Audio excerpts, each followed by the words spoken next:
Good morning everyone. This is Arun Kumar Chaurasia. Welcome in online class.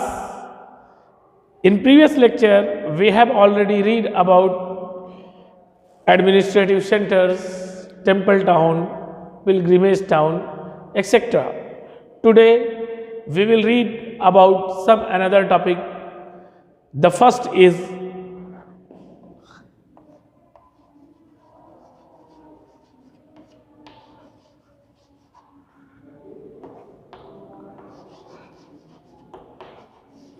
traders, big and small.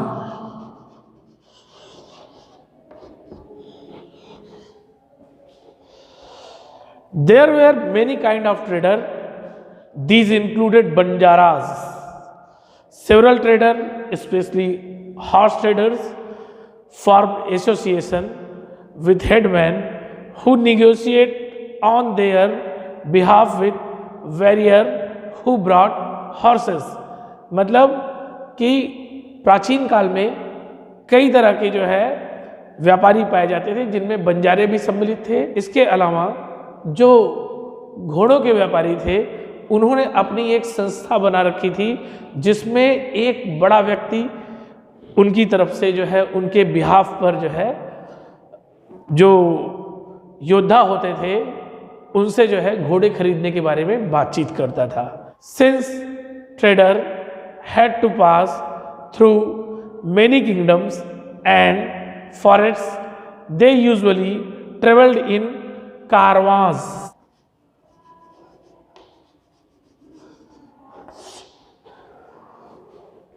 And formed guild to protect their interest.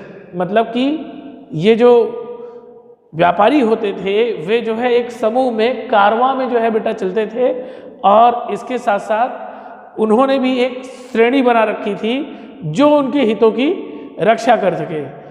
These were several such in south India from the 8th century onward, the most famous being the Manigramam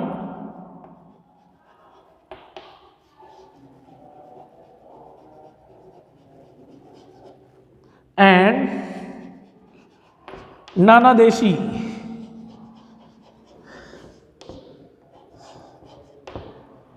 okay, तो बेटा 8वीं शताब्दी में जो है कुछ महत्वपूर्ण जो है श्रेणियां थी जिनमें दो बहुत प्रमुख थी दक्षिण भारत में जिनका नाम था मणिग्रामम और नानादेशी।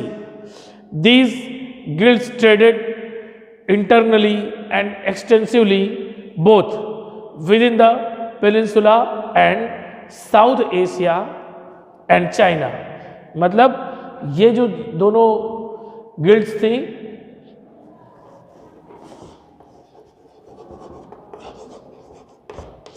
ये जो है आंतरिक और बाह्य दोनों ही स्तर पर बृहद व्यापार करती थी और इनके व्यापार में जो है विशेष रूप से दक्षिण एशिया, चाइना और भारतीय प्रायद्वीप सम्मिलित था। People from all caste and religion join the trading profession. Some of the major trading groups of time were the Hindus, Banias, Jain and Muslim trader of Malabars region, Arabs, Afghans, Multanis, Khatris and the grains merchant. Well-known trader of the period were Virji Vora and Abdul Ghaffur.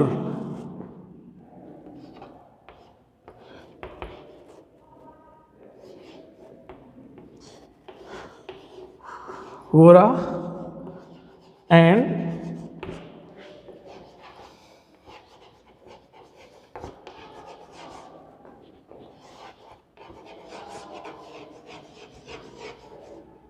उस समय के दो प्रमुख व्यापारी कौन कौन थे? वीरजी वोरा और अब्दुल गफूर। ठीक है, both are very large trader, दोनों बहुत बड़े व्यापारी थे, and own large fleet of ship, और ये बड़े बड़े जहाजी बेड़ों को खरीद लेते थे। Malaya Chettiars was another important trader. इसके अलावा मलाया में जो चैट्रियर नाम का एक साउथ का व्यापारी था, वह भी बहुत शक्तिशाली और संपन्न व्यापारी था। Then foreign trade,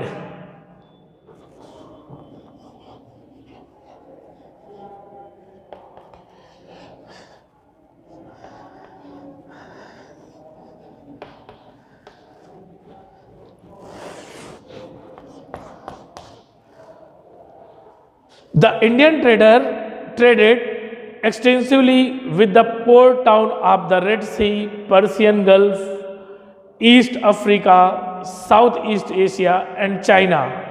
Spices and textile were the most traded items. Other items that were exported included rice and precious stone. मतलब भारत जो है विदेशों से व्यापार करता था, और मुख्य रूप से किसका? स्पाइसेस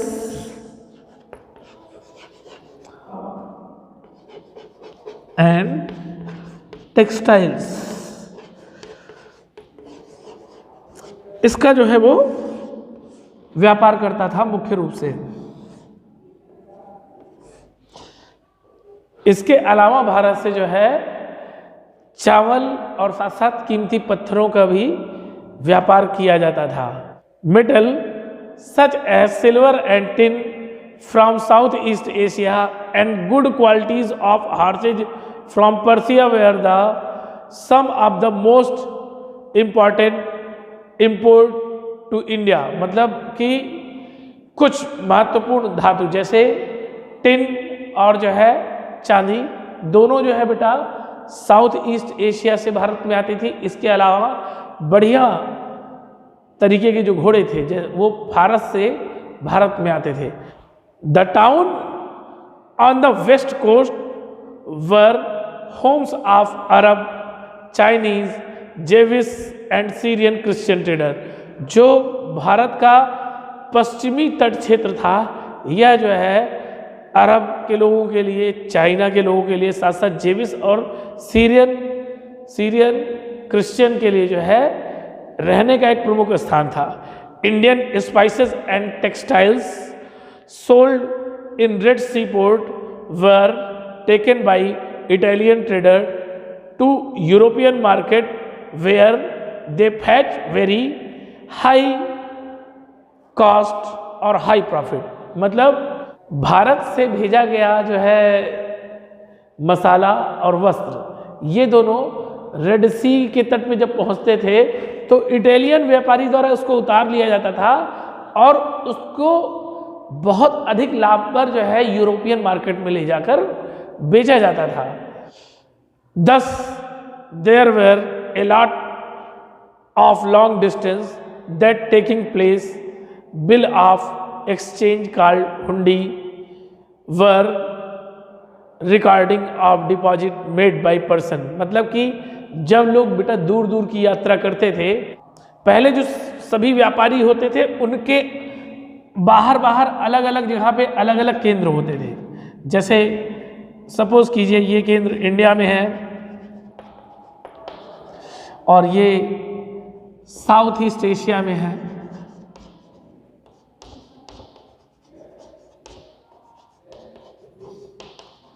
ये चाइना में है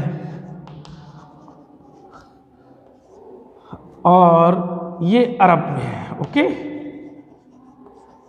देन जो व्यक्ति भारत से अरब व्यापार करने जाता था वो यहाँ पे जो व्यापारी होता था वो अपने सेंटर्स जो है इंडिया में, साउथ ईस्ट एशिया में, चाइना में, अरब में, इसके साथ साथ और जिन क्षेत्रों पर व्यापार होता था वहाँ पर वो अपना केंद्र बनाए रहता था।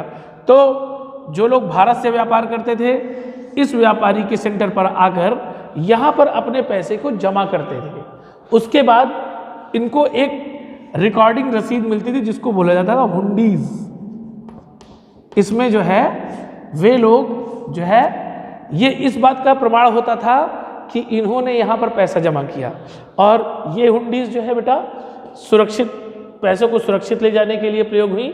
और जब यही इसी व्यापारी के इस केंद्र पर जो है ये ट्रेडर पहुंचता था तो यहाँ पर वो अपने सामान को खरीदने के लिए इस हुंडी को देता था और उसके बदले जो पैसे होते थे उसको ले लेता था, ठीक है, और वहाँ से व्यापार करता था। इस तरह से पैसों को सुरक्षित रखने के लिए हुंडीज का जो है प्रयोग किया गया, ठीक है ना। This deposit amount could be claimed from another place to the person carrying hundies. After reaching their destination, traders and merchant would receive this money on showing the hundies. जैसे कि मैंने आपको बताया वही चीज़ यहाँ बताई जा रही है कि वो लोग भारत के जैसे एक केंद्र से हुंडीज को लिए दूसरी जगह जाकर उसको रिसीव कर लेते थे। यहाँ पर जैसे मान लीजिए एक हुंडी में एक व्यापारी ने 10,000 रुपये जमा किए, 10,000 रुपीज़, 10,000 सील्स, मतलब मोहरे उन्होंने जमा की। अब वो जब दूसरी जगह जाता था तो ठीक 10,000 जो है सील्स उसको मिलती थी, इसके बदले उसको कुछ टैक्स देना पड़ता था। Then artisans and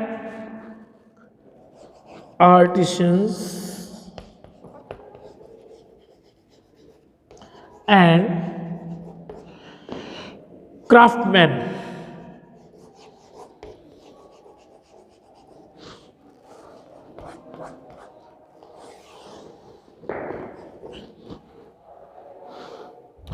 there were two types of artisans and craftsmen.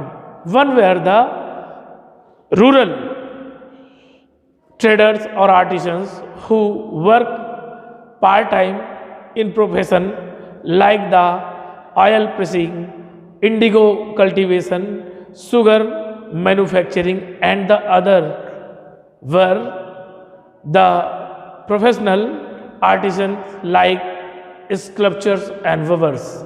तो बेटा दो तरीके के जो है शिल्पकार होते थे।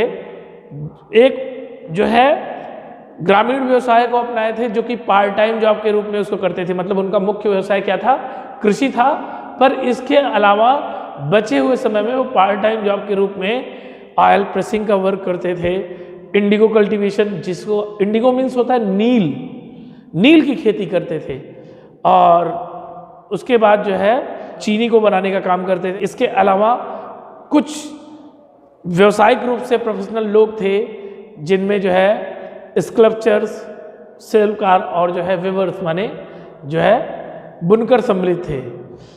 As trade and commerce grew, merchant gradually began to control the second category of artisan. मतलब कि जैसे जैसे व्यापार बढ़ता गया, जो व्यापारी थे उन्होंने जो दूसरी कैटेगरी मतलब जो बुनकरों की कैटेगरी थी उसको जो है कंट्रोल करना शुरू कर दिया। समझे क्यों? This was an increase the demand for goods like textile which led to expansion in the craft of spinning, weaving and dyeing. More people started taking them up.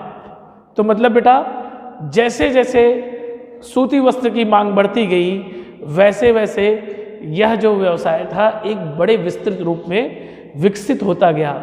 इस व्यवसाय में बेटे जो है कौन कौन से काम, जैसे पहले सूत को काटना, फिर उसको रंगना, फिर उसको बुनना, ये सभी आता था, जो कि अलग अलग जो है आर्टिशंस द्वारा किया जाता था। जैसे रंगने का काम कुछ लोग करते थे, कुछ लोग सूत को काटने का काम करते थे, कुछ लोग बुनने का काम करते थे। तो ये सभी अलग अलग कैटेगरी के थे, और जब ये चीज़ों का निर्माण कर लेते थे तो ये जो है बेटा बहुत बड़े प्रॉफिट में इसको बेचते थे। जब व्यापारियों ने अपना एकाधिकार करना शुरू किया बुनकर वर्ग पर, तब बहुत ढेर सारे लोग इस व्यवसाय में आए। क्यों? क्योंकि इस व्यवसाय में बहुत अधिक फायदा था। जो व्यापारी या मर्चेंट इसको ले जाते थे वो हाईली जो है मतलब प्रॉफिट गेन करते थे इससे। तो जब वो हाईली प्रॉफिट गेन करते थे तो अच्छा जो है कॉस्ट देते थे यहाँ के लोगों को, जिससे ज़्यादातर लोग इस जो है व्यापार में आए। ठीक है। Many artisans and craft person were also employed in the construction of royal buildings and places of worship. बहुत से जो है शिल्पकार लोग जो है किसमें मतलब उन्होंने रोजगार प्राप्त किया था किसको बनाने में, जो राजा की बिल्डिंगें होती थी उनको बनाने में, और साथ साथ ऐसे स्थानों को बनाने में जो कि वर्शिप के प्लेस थे। ठीक है। Karkhanas were set up by the various ruler for a number of craft. मतलब जो विभिन्न तरह के जो रूलर थे वो कारखानास का जो है उन्होंने कारखानों को जो है खोला, और कारखानों से जो है उन्होंने क्या किया कि बहुत ढेर सारे तरह के क्राफ्ट को जो है बढ़ावा दिया। And in karkhanas they produced goods only for the king and in the royal household. इन कारखाना मतलब कारखानों में जो लोग काम करते थे, जो क्राफ्ट पर्सन थे, वो बेटा केवल राजा के लिए अपने उत्पादन को जो है प्रस्तुत करते थे, साथ साथ जो है राजा के साथ जो राज परिवार के लोग थे उनको भी जो है बेटा वे अपनी चीज़ों को प्रदान करते थे। Some communities of artisan and craft person of medieval India grow quite prosperous. The Saliyars और the curriculars means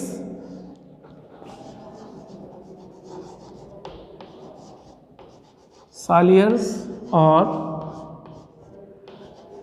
काइकुलर्स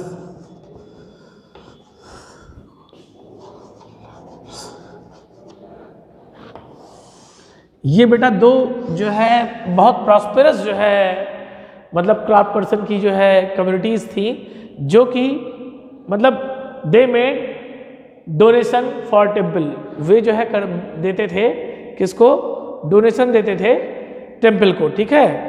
the Panchal और Vishwakarmas community consisting of goldsmith, bronze smith, blacksmith, mason and carpenter. अब पांचाल जो बेटा पांचाल होते थे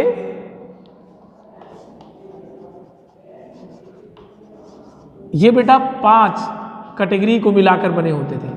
5 कैटेगरी कौन कौन सी, gold Smith, sorry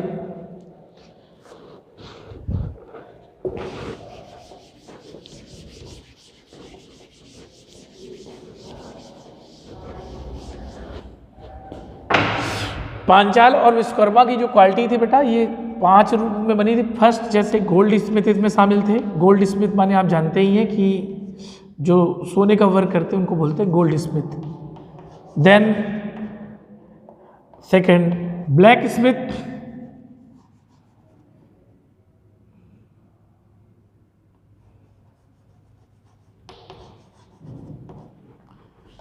third bronze Smith,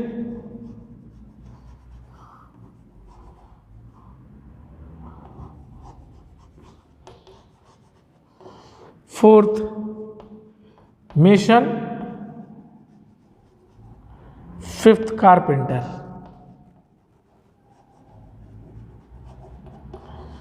तो बेटा पांचाल या विश्वकर्मा में